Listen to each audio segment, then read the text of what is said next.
ഓരോ നിമിഷം പോകുന്തോറും വീണ വിജയന്റെ അറസ്റ്റിന് കളമൊരുങ്ങുകയാണ്. ഇപ്പോഴിതാ ഏറ്റവും അവസാനമായി എക്സാലോജിക് CMRL തട്ടിപ്പ് കേസിൽ SFIO നൽകിയ പരാതി കോടതി സ്വീകരിച്ചിരിക്കുകയാണ്. പ്രഥമ ദൃഷ്ട്യാ കുറ്റം നിലനിൽക്കുമെന്ന് കണ്ടെത്തിയതിനെ തുടർന്നാണ് കോടതിയുടെ ഈ തീരുമാനം വന്നിരിക്കുന്നത്. അതോടെ അടുത്ത നിമിഷം തന്നെ വീണ വിജയൻ ഉൾപ്പെടെയുള്ള പ്രതികൾക്ക് കോടതി സമൻസ് അയക്കാൻ തീരുമാനിച്ചിരിക്കുന്നു. ഇതിലൂടെ SFIO ഒരു നിർണായക ഘട്ടം പിന്നിട്ടിരിക്കുകയാണ് എന്നാണ് പറയുന്നത്. നമുക്കറിയാം, ഏറ്റവും ചടുലമായ രീതിയിൽ വ്യക്തതയോടെ അന്വേഷിച്ച് ഈ തട്ടിപ്പ് കേസിലെ എല്ലാ കള്ളത്തരങ്ങളും കണ്ടെത്തി പ്രതികളെ നിയമത്തിന്റെ മുന്നിലെത്തിക്കാൻ SFIOക്ക് കഴിഞ്ഞു എന്നുള്ളത് വളരെ വ്യക്തമാണ്. അതിനാണിപ്പോൾ കോടതി അംഗീകാരം നൽകിയിരിക്കുന്നത്.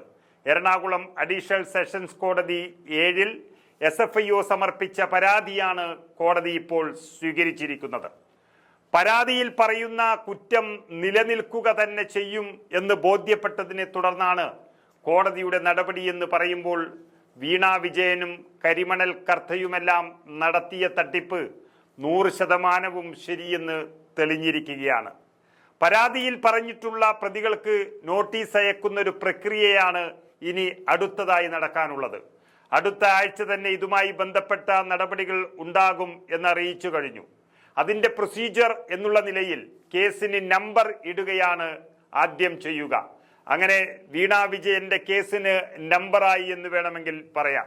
ശേഷം 1-ാം പ്രതി ശശിധരൻ കർത്ത മുതൽ 11-ാം പ്രതി മുഖ്യന്റെ മകൾ വീണ വിജയൻ വരെയുള്ള എതിർകക്ഷികൾക്ക് നോട്ടീസ് അയക്കുകയാണ് ചെയ്യുന്നത്. ഇതിൽ 4 പ്രതികൾ 4 കമ്പനികളാണ്. അങ്ങനെ കമ്പനികൾ പ്രതിയാകുന്ന വലിയൊരു കേസിനാണ് കേരളം സാക്ഷ്യം വഹിക്കാൻ പോകുന്നത്. അതും മുഖ്യമന്ത്രിയുടെ മകൾ തന്നെ മുന്നിൽ നിന്ന് നടത്തിയ ഒരു തട്ടിപ്പ് കേസിൽ 11 പ്രതികൾക്കുമെതിരായ കുറ്റം പ്രഥമദൃഷ്ട്യാ നിലനിൽക്കുമെന്നുള്ള കോടതിയുടെ ഈ വിലയിരുത്തൽ SFIOയ്ക്ക് വലിയ ആശ്വാസമാണ് നൽകിയിട്ടുള്ളത്.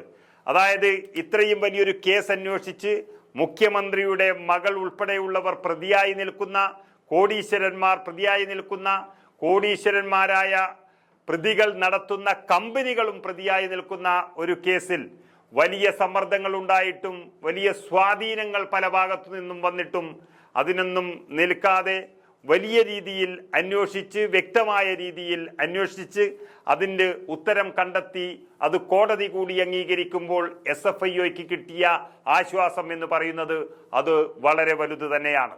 അത്ര തന്നെ ചങ്കിടിപ്പാണ് ഇപ്പോൾ മുഖ്യമന്ത്രിയുടെ മകൾ വീണ വിജയനും മുഖ്യമന്ത്രിക്കും വന്നിരിക്കുന്നത്.